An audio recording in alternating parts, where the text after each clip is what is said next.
Now, some may ask, what is Freemasonry? Now, you can listen to me or not, but I believe it's simple. Freemasonry is the very measure of a man. Look in every city and town in America, and you'll see, right out in the open, a building adorned with the square and compasses. Think for a moment. Freemasonry uses the oldest tools of antiquity, those tools of measurement used by the stonemasons, like the square and the compasses, to demonstrate and pass on the great truths and wisdom of the ages. We use tools of measurement because Freemasonry believes a man's greatness can be measured, not by his wealth or fame, but by his deeds, his character, his truth, his tolerance, his charity, his trust, his friendship, his love for his fellow creatures.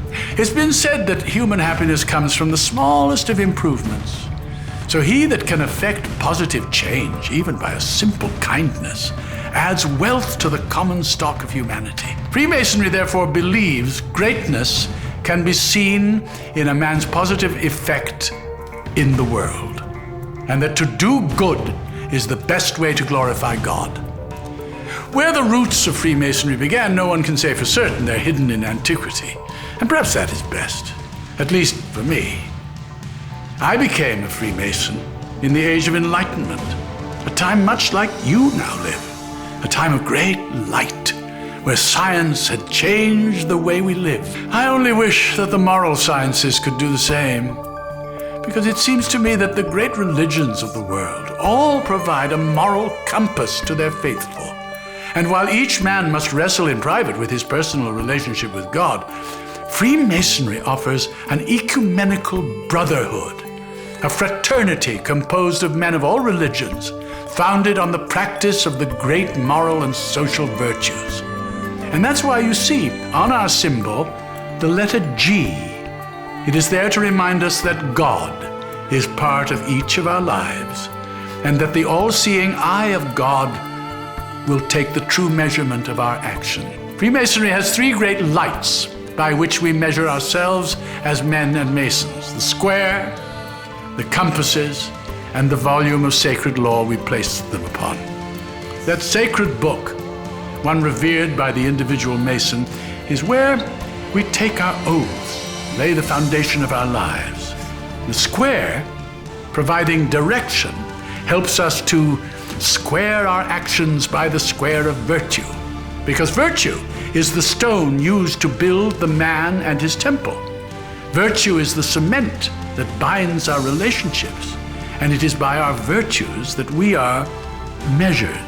The compasses are the tools of our conscience.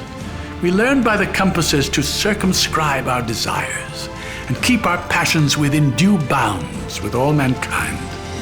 The compasses create a circle, the precise circumference required to keep tradition and revelation, principle and creativity in balance. Now, as to the great secret of Freemasonry, it is actually found in the unconscious of each person. It is discovered by each individual for himself, Mason or not, as he comes to know himself and finds the road that takes him to his city.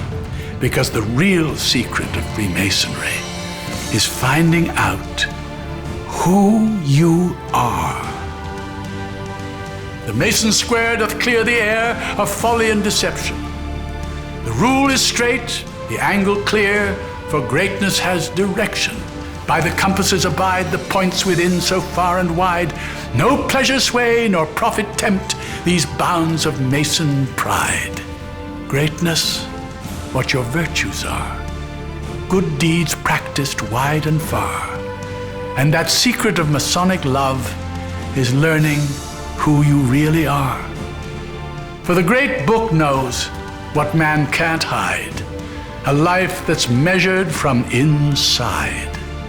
And on that book, that oath we took, and we will break it never, but stand by this, and this, and this, forever and forever.